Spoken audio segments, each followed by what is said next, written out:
You know who's my favorite character right now? That guy. He's like so happy that Spider-Man is saving the day.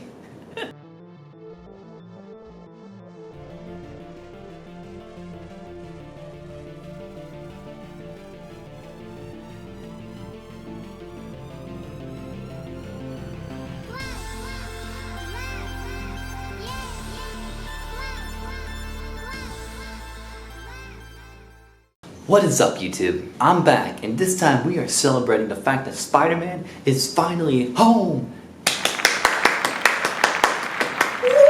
Yeah, maybe my excitement isn't all that skyrocketing because I'm not a huge Spider-Man fan, but hey, I am happy that, that he's back with Marvel, that they're making a good Spider-Man movies. What matters is that people are happy, and so I'm happy. But yeah, let's go ahead and talk about the new Spider-Man movie called Spider-Man Homecoming. This movie is kind of special because this is the first time that Marvel has the rights to Spider-Man and are making a movie with Sony to make a legit Spider-Man movie that takes place with the Marvel Cinematic Universe. It's technically still made by Sony, but Marvel has a lot of creative input into it, so honestly, I still don't understand it that well. I just know that they came together to make a movie. How does it hold up?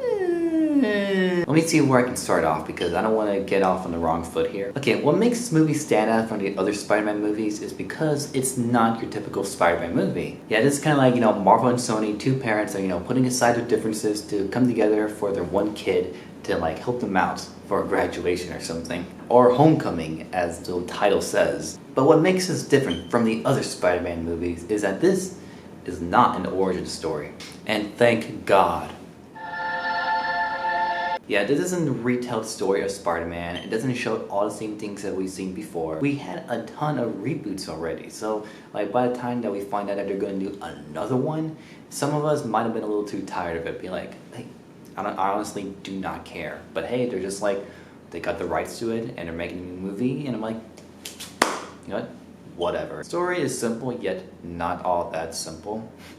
Yeah, Spider-Man has to go defeat this bad guy. It's causing some problems. Yeah, Spider-Man wants to prove himself. He wants to prove to be a great superhero. Yeah, honestly, it's just the same things we've seen before, especially the same kind of stuff that we've seen before in a Spider-Man movie. The problem is, though, is that there are things about this movie that might confuse, the general viewer. You might have to have seen Civil War, you might have to have seen The Avengers. The problem is, though, is that this movie is supposed to feel really special, but it just didn't come off that way. It just feels like another Marvel movie, another generic comic book movie made by Marvel, which is still fun and enjoyable, but you're kind of already seeing how the puppet works. Kind of seeing the strings working around it, or as how Kevin Smith likes to put it out, how the meat is made. And when you make the sausage... Yeah, like that. Let's go ahead and talk about what's great in the movie, though. For one, the casting is as perfect gets. Tom Holland is literally just the perfect Spider-Man and the perfect Peter Parker. And he has a couple moments in the movie where he really shows it. And those moments really make the movie. A couple moments were just oh, the feels. Oh. And also, a rare thing that Marvel's not known for are their villains. Yeah, Michael Keaton as the Vulture. Holy crap. This dude was awesome. He was really menacing. He really stole the show. And I really like the directions they took with him. Some things I did not expect. Beetlejuice was awesome as the Vulture. Hell to the freaking yeah. Another thing I need to bring up is Robert Downey Jr. being in a movie as Iron Man / Tony Stark.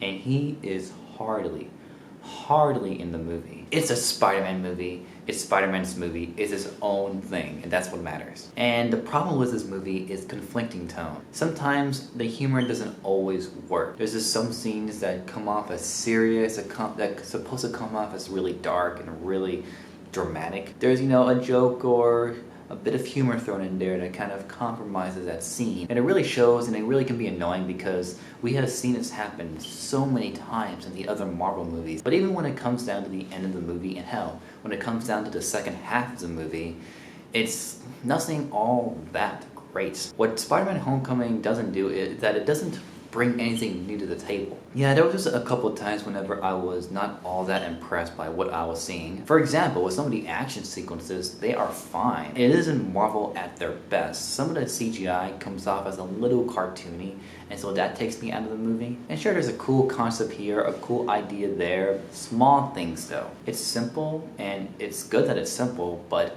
it's like I've seen this stuff before, so it doesn't really feel all that groundbreaking. It just comes off as a really good Spider-Man movie. Ironically, my favorite things about the movie are the high school bits. I wish I could have seen more of the high school stuff, even if some of the humor in the high school stuff didn't always work too. I mean, yeah, we'll get that stuff in the sequel, but there should have been more. I'm gonna give Spider-Man Homecoming a 6 out of 10. Like I said, it's nothing new. We've seen this movie done before, and the only special thing about it is the fact that Spider-Man is back with Marvel, so that's great. If you are a huge Spider-Man fan, you're gonna love this movie, and you're gonna notice all the Easter eggs, all the little references. And two, if you're also a huge fan of these Marvel movies, if the Marvel Cinematic Universe is something that's not annoying you by this point, then you'll love it too. If you're getting really annoyed by comic book movies, yeah, I say avoid this one. It's not gonna win you over. Those are my thoughts on Spider-Man Homecoming.